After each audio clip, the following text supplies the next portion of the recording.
La historia del fútbol colombiano está marcada por algunos momentos clave. El 5-0, la muerte de Andrés Escobar, el título de la Copa América. Y hay un hombre que fue protagonista de los tres, el arquero Óscar Córdoba, un tipo serio y trabajador que se ganó prácticamente todos los torneos que jugó.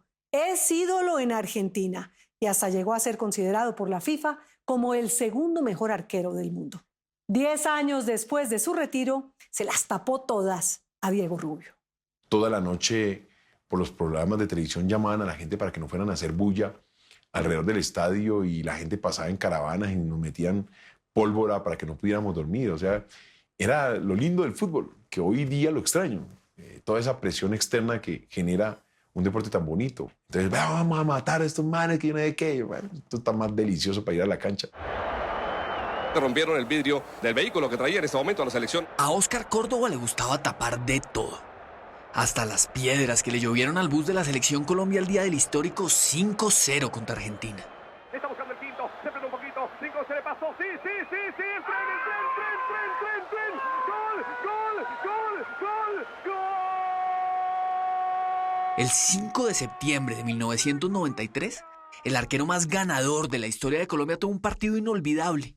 La selección goleó sin piedad a Argentina y silenció el mítico Estadio Monumental de Buenos Aires. Los argentinos no lo pueden creer. Diego Armando Maradona también está en pantalla aplaudiendo a Colombia. Y Córdoba se consolidó como uno de los mejores arqueros del mundo, aunque algunas personas se nieguen a recordarlo. Hasta Córdoba empieza a ser figura aquí en el Monumental. Primero en Argentina me dicen, qué bien tapó Higuita esa noche.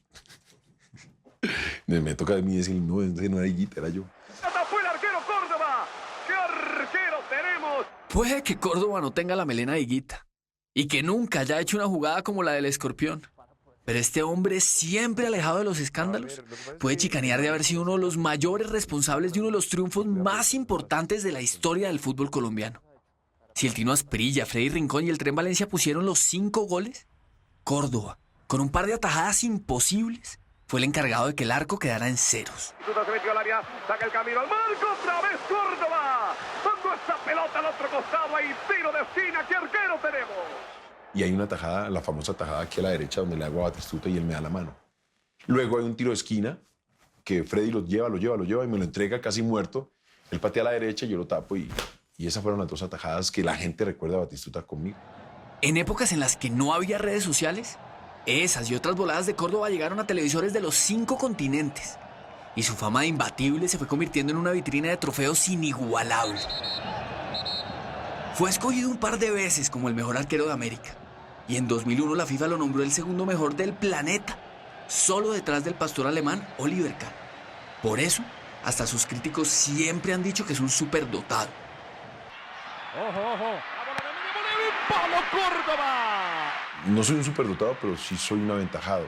Luego entran otras inteligencias en el momento de desarrollar tu carrera, que es en qué momento salgo, en qué momento me freno, en qué momento saco rápido, que son las que vas adquiriendo con la experiencia.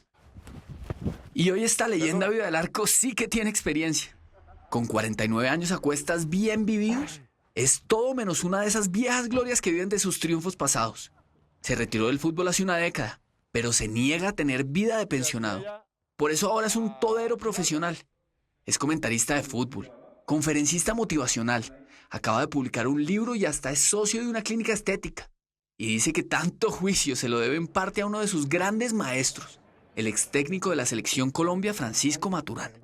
Hubo una época donde los jugadores eran mal vistos, personas que no tenían futuro, que no se dedicaban a nada, sino a pegarle patadas a un balón, que no se proyectaban hacia su futuro. Pacho nos enseñó a meter a nuestros hijos en buenos colegios, a vivir en buenos barrios, a codearnos con las personas con las cuales teníamos la oportunidad de el día a día entender y sumarle a nuestra profesión. Entonces todos esos elementos nos permitió escalar socialmente. Óscar Eduardo Córdoba nació en la Cali de los años 70. Su historia no es la del típico futbolista colombiano que aprende a jugar descalzo y con hambre. Él creció en una familia trabajadora pero acomodada, donde nunca faltaron la comida ni el estudio. En algún momento le gustó más el béisbol que el fútbol, y en los picados de barrio se dedicaba más a meter goles que a evitarlos, pero parecía predestinado para ser arquero, y aprendió a volar desde muy niño. Y en la cama de mi papá y mi mamá, junto con mi hermano, nos imaginamos muchas veces ser el arquero del Deportivo Cali, de la Selección Colombia, ganando títulos mundiales. Yo creo que eso me ayudó mucho a no tenerle temor a caer. Y en el arco se necesita tirarse al piso y saber que el piso es tu amigo. Quería ser futbolista, claro, pero en su cabeza había un sueño mucho más cercano, conocer a Mickey Mouse. Y se le apareció la Virgen cuando se probó para ser parte de un equipo infantil que jugaría un torneo al lado de los parques de Disney. Pero el pequeño Córdoba cometió uno de los errores típicos de los arqueros primíparos. Se distrajo y estuvo a punto de hacerse un autogol. Y eso que ni siquiera había entrado a la cancha. Llegamos muy temprano, y mientras que se daba el tiempo de espera, nos fuimos a jugar maquinitas a Cosmocentro. Se nos pasó el tiempo y cuando volvimos ya estaban todas las posiciones logradas. Pedronelo Espina, que era el técnico de ese momento, llega y me dice, usted es más grandote, ¿de qué juega? Y yo, a ver, ¿de qué falta? Yo iba por ser delantero. Le dije, no, venga, métame al arco. Y me quedé en el arco. Ahí quedé. Y se quedó para siempre. Colombia perdió un gran delantero. Algunos consideran que René Higuita o David Ospina son los mejores arqueros colombianos de la historia. Pero ninguno tiene tantos títulos como Córdoba, quien sumó la bobadita de 6 trofeos de primera división y 4 copas internacionales. Y no solo eso, fue uno de los primeros futbolistas colombianos en ser ídolo en un país tan futbolero como Argentina. En los años 90, mientras Colombia se desangraba por el narcotráfico, las bombas y el conflicto armado, las atajadas de Córdoba le robaban titulares a la violencia y le daban un respiro al país. ¡Qué voladota de Córdoba! A pesar de tantos triunfos, Córdoba también sintió lo que es morder el polvo, como cuando tapaba para Millonarios y se comió una goleada épica. Segundo año de contrato con Millonarios y ese es el año 92 cuando me como los 7-3, que es mi karma. ¿Qué le pasa por la cabeza a un arquero cuando se come 7 goles? Que es muy malo. Hoy cuando veo cada uno de los goles me doy cuenta de mi juventud, de la inexperiencia que tenía en ese momento. Menos mal ya conocía al profesor Maturana, quien no solo lo convocó desde muy joven a la Selección Colombia, sino que también le enseñó que perder es ganar un poco. Por fortuna, fueron muchas más las veces que Córdoba ganó y salió figura que las que perdió. La pidió Batistuta, viene al marco. Y otra vez como en aquel 5-0 que le sacaba todo Batistuta, ¿no? Y tal vez por eso fue el escogido para tapar en el 5-0, cuando Córdoba y sus secuaces demostraron que podían ser grandes y pasarle por encima a cualquiera. También la pidió Rincón. ¡Sí, Colombia! ¡Sí, Colombia! ¡Gol! Habíamos logrado la clasificación al Mundial. En lo personal, para mí era un triunfo después de haber pasado el 7-3. Era reivindicarme. Colombia lleva 5, Argentina 0. Pero después de subir al cielo con esa goleada bárbara, Córdoba bajó derechito al infierno. Y con él toda Colombia. Era el Mundial de Estados Unidos 94. El país se había llenado de camisetas amarillas y pelucas del pibe. Pelé había dicho convencido que Colombia iba a ser campeona del mundo. Y muchos apostaban por Córdoba como el mejor portero de la Copa. Pero todo salió al revés. La selección quedó eliminada rapidito y los hinchas, soberbios tras la goleada contra Argentina, tuvieron un aterrizaje forzoso.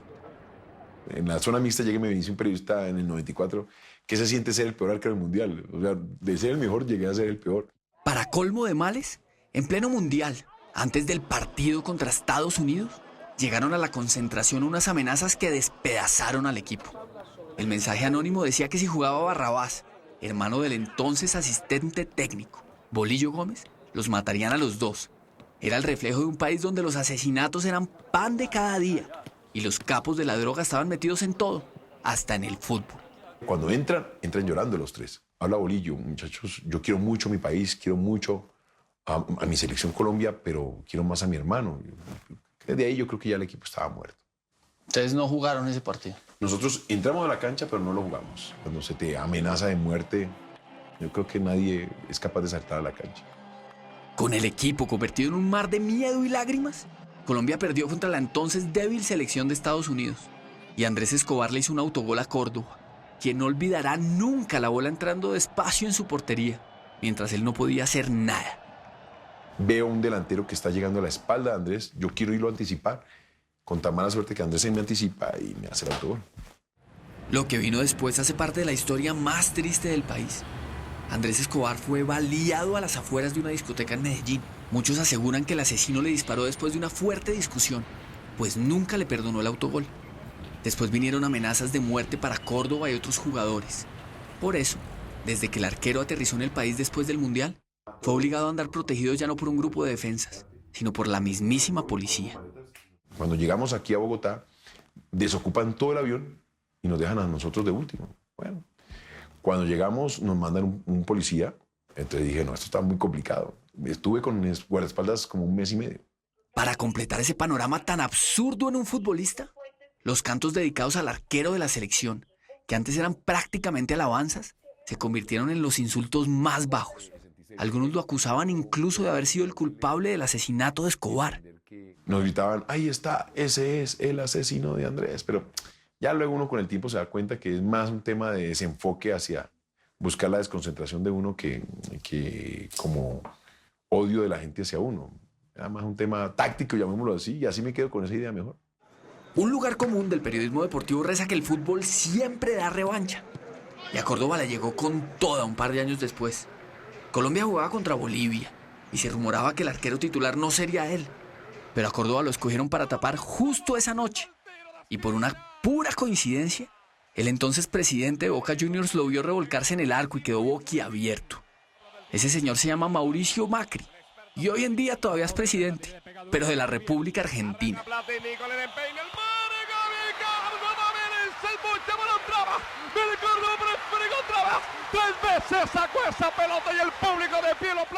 Llegan y me dicen, Óscar, vea, que arranque ya para Buenos Aires. Yo agarré 2 maletas, una llena de guayos, una llena de guantes y a Buenos Aires porque de aquí no me regresan. Esa oportunidad no la podía perder. El colombiano de las atajadas salvadoras llegó al legendario camerino de Boca Juniors, liderado por un tal Diego Armando Maradona. Era la consolidación de un ídolo, la muestra de que Colombia podía exportar futbolistas buenos y serios. Y Córdoba, con su seguridad en el arco y su bacanería fuera de él, pronto se metió al bolsillo a la temida barra brava de Boca. Y hasta Maradona, un hombre al que muchos en Argentina consideran un dios. Me pareció fantástico lo de Córdoba. Él llegó en una Ferrari, una Testarossa, y empieza a hacer trompos en la mitad de la cancha. Yo, usted está loco. Parquéate, yo me quedo mirando la Testarossa y me tira las llaves y me dice, toma, llévatela. Yo le digo, Diego, le daño una llanta a este carro, me toca jugar gratis a Boca toda mi vida. Entonces me dice, no, andate tranquilo, y lo que necesites, mira, mi familia te ayuda a la adaptación. Yo fui extranjero, sé lo duro que es llegar a un país, a una ciudad donde no conoces a nadie. Boca fue considerado por la FIFA el mejor club suramericano de principios del siglo XXI. Por esa época, el número 1 colombiano parecía imbatible, una muralla, pero todavía tenía una deuda pendiente: volver a brillar con su querida selección Colombia. Para eso tendría la Copa América del 2001. Colombia quedó campeona y Córdoba se convirtió en el único arquero en la historia del torneo en no recibir un solo gol. Córdoba también fue ídolo en equipos de Italia y de Turquía. Y aunque sus fanáticos más apasionados llegaron a cantarle que era un dios, un inmortal, él tiene clarísimo que ni siquiera él es eterno. Yo sufrí de cáncer hace 6 años. Cuando me pasaron la máquina por aquí, una bola aquí en el riñón derecho. Entramos por aquí por el ombligo, 2 huequitos aquí y te sacamos de la bola. Me quitaron 30% del riñón. Pese a un parche pelado que tiene en la cabeza, Córdoba se ve igualito que hace una década, cuando no pudo más con una lesión de espalda y se retiró. Está felizmente casado hace más de 30 años y tiene 3 hijos. De hecho, Vanessa, la de la mitad, también aprendió a tapar cuando volaba con él en la cama y hoy es una exitosa arquera profesional. No solo tapó en la Liga Española y es la portera titular del club La Equidad, sino que ha sido convocada a la Selección Colombia. ¿Quién tapa mejor, su hija o usted? Eso no se pregunta. Ella. ¿Qué opina del fútbol femenino? Me gusta, pero siento que como ningún deporte debe tener género. Y Vanessa tiene una frase muy bonita y es que el fútbol femenino y el fútbol masculino son diferentes poesías. Pero a pesar del talento que lleva en la sangre, Vanessa va a tener que esforzarse mucho para igualar a su papá, uno de los mejores arqueros de la historia de Colombia, de América y, ¿por qué no, del mundo? A eso sí, póngale la firma. Córdoba seguirá tapando, pero ahora en cuerpo ajeno. No tan ajeno, mejor dicho. Es un fan enamorado de su hija Vanessa y defensor número 1 del fútbol femenino. Hola, los invito a que se suscriban a nuestro canal de YouTube aquí. Y si quiere ver alguna de nuestras grandes historias, es fácil. Haga clic aquí. Chao, nos vemos.